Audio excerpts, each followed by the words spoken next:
বিশ্ব ইজতেমার প্রথম পর্বের বয়ান শোনার পাশাপাশি ইবাদত বন্দেগীতে মশগুল লাখো মুসল্লি, জুমার নামাজে ব্যাপক সমাগমের প্রস্তুতি।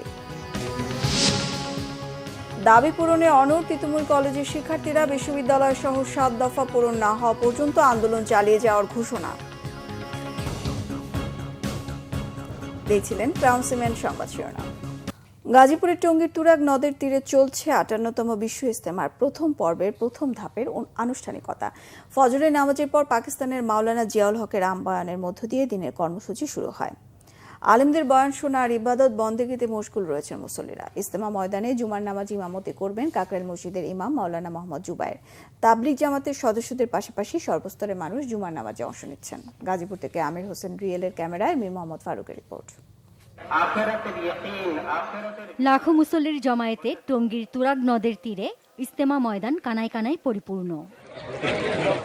পূর্ব ঘোষিত সময়ের 12 ঘণ্টা আগে গত রাতে বাদ মাগরিব ভারতের মাওলানা ইব্রাহিম দেওলার আমবয়ানের মধ্য দিয়ে শুরু হয়েছে প্রথম পর্বের বিশ্ব ইজতেমার প্রথম ধাপ। এখনও ইজতেমা ময়দানে আসছেন মুসল্লিরা। বাদ ফজর বয়ান করেন পাকিস্তানের মাওলানা জিয়াউল হক। সকালে বিভিন্ন খিত্তায় খিত্তায় তালিমের আমল হয়। 72টি দেশের 2150 জন বিদেশি মেহমান ময়দানে তাদের জন্য নির্ধারিত খিত্তায় অবস্থান নিয়েছেন। ঈমান ও আমলের মাধ্যমে মহান আল্লাহর নৈকট্য লাভের জন্য ইজতেমায় অংশ নিচ্ছেন বলে জানান দেশ বিদেশের মুসল্লিরা। বেশি থেকে বেশি মানুষ কিভাবে আল্লাহর রাস্তায় বের হওয়া যায়, সকল মুসলিম একত্রিত হয়ে কিভাবে মানুষের দিলকে ঘুরায় আল্লাহর রাস্তায় নিয়ে যাওয়া যায়, এটাই ইজতেমার মূল উদ্দেশ্য। এখন আমরা সবাই এখান থেকে জামাতবদ্ধি হব, হয়ে এক একজন, কেউ 3 চিল্লা যাবে, কেউ 1 চিল্লা যাবে, আল্লাহ রাস্তায় যাবে, দিনের দাওয়াত দিবে, নবীওয়ালা যে কাজগুলো আছে সে কাজগুলো আল্লাহ তাআলা আমাদের দ্বারা করাবে। ये जो बात सिखाई जाती हैं, किस तरीके से इखलाक से रहना है, किस तरीके से इखलाक से बात करनी है, किस तरीके से एक दूसरे का इकराम करना है, और पालने वाला कौन है, मालिक है, खालिक है, वही है एक, इसके अलावा कोई नहीं है। Bangladesh saya hadir di Istimewa Tonggi. Alhamdulillah Tuhan Allah Subhanahu wa taala mudahkan perjalanan kami. Kami sekarang berada di Istimewa Tonggi ini hari pertama 31 Januari. ইজতেমাকে সামনে রেখে পৃথিবীর বিভিন্ন প্রান্ত থেকে প্রায় 72টি দেশ থেকে 2150 জন বিদেশি মেহমান বর্তমানে অবস্থান করছে এবং আরও মেহমান আলহামদুলিল্লাহ আসতেছে। প্রথম ধাপের ইজতেমার মোনাজাত হবে 2 ফেব্রুয়ারি রবিবার। 8 দিন বিরতি দিয়ে 14 ফেব্রুয়ারি তৃতীয় ধাপের বিশ্ব ইজতেমার আয়োজন করবে দিল্লির মাওলানা সাদ কান্দলভির অনুসারীরা। 16 ফেব্রুয়ারি রবিবার আখিরি মোনাজাতের মধ্য দিয়ে শেষ হবে 2025 সালের বিশ্ব ইজতেমা। পরে 18 ফেব্রুয়ারি বাদ মাগরিব প্রশাসনের নিকট ময়দান বুঝিয়ে দেবেন সাদ অনুসারীরা। Bangla vision news desk. দর্শক, ইজতেমার খবর সংগ্রহে এই মুহূর্তে রয়েছেন সহকর্মী ফজলে রাব্বি, যুক্ত চিতার সঙ্গে। রাব্বি, ইজতেমা ময়দানের এখনকার চিত্র আমাদের জানাবেন, আর জুমার নামাজ সামনে রেখে মুসল্লিদের সমাগম আপনি কেমন দেখছেন সে বিষয়ে জানাবেন। গতকাল থেকে বিভিন্ন মুসল্লিরা বিশ্ব ইজতেমার কেন্দ্রে জড়ো হয়েছে এবং এই জড়ো হয়েছে কেন্দ্র করে কিন্তু ইতিমধ্যে দেখতে পাচ্ছেন আমার তৈরি হচ্ছে এবং তারা কিন্তু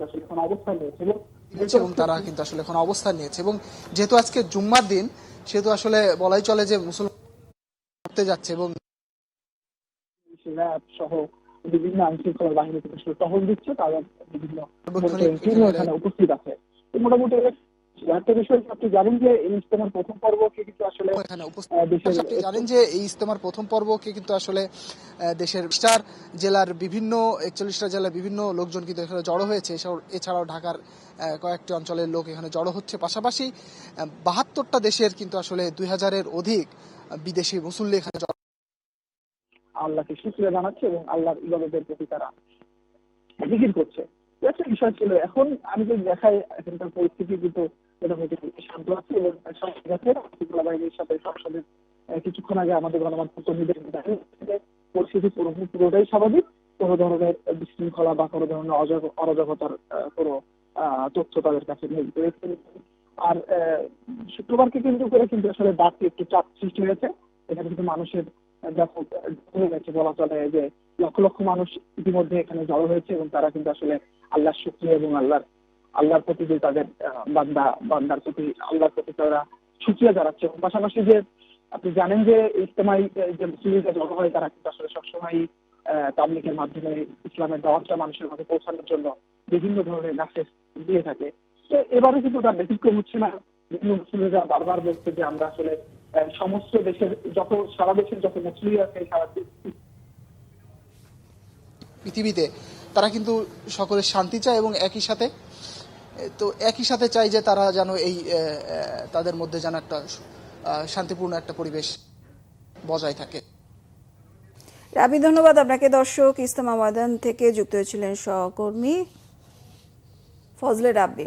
তিতুমির কলেজকে বিশ্ববিদ্যালয় করা সহ 7 দফা দাবিতে অনশন কর্মসূচি চালিয়ে যাচ্ছেন শিক্ষার্থীরা। রাতে শিক্ষা মন্ত্রণালয়ের প্রতিনিধি শিক্ষার্থীদের সাথে কথা বললেও কর্মসূচি চালিয়ে যাচ্ছেন তারা। যানবাহন চলাচলের জন্য ভোর থেকে কয়েক ঘন্টার জন্য সড়ক ছেড়ে দেন তারা। সকাল থেকে তিতুমির কলেজের মূল ফটকের সামনে তারা অবস্থান নিয়েছেন, সেখানে অনশন করছেন শিক্ষার্থীরা। এর আগে গেল রাতে সড়কে অবস্থান করছিলেন তিতুমির কলেজের শিক্ষার্থীরা। সারা রাত রাস্তায় কাটানো শিক্ষার্থীরা জানিয়েছেন তাদের যৌক্তিক দাবি পূরণ না হওয়া পর্যন্ত কর্মসূচি চলবে। আন্দোলনকারী ছাত্ররা জানিয়েছেন 7 কলেজের মধ্যে তিতুমির কলেজের শিক্ষার্থী বেশি, এখানে এইচএসসি নেই। 1997 সালে বিশ্ববিদ্যালয় করার আলোচনা হয়, কিন্তু বিভিন্ন সময় সরকারের পক্ষ থেকে আশ্বাস দেওয়া হলেও স্বতন্ত্র বিশ্ববিদ্যালয় বিষয়ে কার্যকর কোনো পদক্ষেপ নেওয়া হয়নি। তাই এবার 7 দফা দাবিতে লাগাতার কর্মসূচি ঘোষণা করেছেন তারা। যে কেউ তার দাবিটা জানাতে পারে, আপনারা সেটা বিবেচনা করবেন। এখন অন্য কেউ দাবি জানাবে এই বয়ে যে এইটার সাথে বৈষম্য করবেন, এটা হতে পারে না। তিতুমির বিশ্ববিদ্যালয় হওয়ার যৌক্তিকতা রাখে সম্পূর্ণ দেখানো হয়েছে আপনাদেরকে। আমাদের মেসেজটা যে আমরা তিতুমির ইউনিভার্সিটি যদি আমরা এই মেসেজটা পেয়ে যাই অফিসিয়াল প্রসিজার মেনটেন করে, then we can proceed the next. আমরা কি করব না করব আমরা ওটা বলে দিব আর কি। সাবেক সমাজ কল্যাণ মন্ত্রী নুরুজ্জামানকে 5 দিনের রিমান্ডে নিয়েছে পুলিশ। গ্রেফতার হওয়া সাবেক এই মন্ত্রীকে সকালে আদালতে তোলা হলে বিচারক 5 দিনের রিমান্ড মঞ্জুর করেন। বৃহস্পতিবার রাত 9টায় রংপুরের জুম্মাপাড়ার একটি বাড়ি থেকে তাকে গ্রেফতার করা হয়। মহানগর পুলিশের অপরাধ বিভাগের উপপুলিশ কমিশনার শিবলি কায়সার জানান, তার বিরুদ্ধে হত্যাসহ বেশ কয়েকটি মামলা আছে লালমনিরহাট জেলায়। দ্বাদশ জাতীয় সংসদ নির্বাচনে তিনি সমাজ কল্যাণ প্রতিমন্ত্রী ও পরে পূর্ণমন্ত্রী হিসেবে দায়িত্ব পালন করেন। জুলাই বিপ্লবে আওয়ামী সরকারের পতনের পর থেকে আত্মগোপনে ছিলেন এই মন্ত্রী। এদিকে বৈষম্য বিরোধী আন্দোলনের 2 মামলায় আসামি জয়পুরহাট পৌরসভার সাবেক মেয়র ও জেলা আওয়ামী লীগের যুগ্ম সাধারণ সম্পাদক মোস্তাফিজুর রহমান মুস্তাককে কারাগারে পাঠানো হয়েছে। মামলার তদন্তকারী কর্মকর্তা জেলার ডিবি পুলিশের এসআই জাহাঙ্গীর আলম জানান, তার বিরুদ্ধে চোরাচালান, মাদক ব্যবসা সহ নানা অভিযোগ আছে। এর আগে বুধবার বিদেশে পালানোর সময় হযরত শাহজালাল আন্তর্জাতিক বিমানবন্দর থেকে তাকে গ্রেফতার করা হয়। পরে তাকে জয়পুরহাট কারাগারে পাঠানো হয়। এই ছিল এখনকার মতো। পরের সংবাদ দুপুর 2টায় একটা রয়েছে নিউজ টপ 10 দেখার আমন্ত্রণ রইল। এছাড়া বাংলাদেশের সংবাদ ও সংবাদ সংশ্লিষ্ট অনুষ্ঠান দেখতে ভিজিট করুন www.bbnews24.com ও facebook.com/banglavisionnews। সাবস্ক্রাইব করুন youtube.com/banglavisionnews। সঙ্গে থাকায় ধন্যবাদ সবাইকে।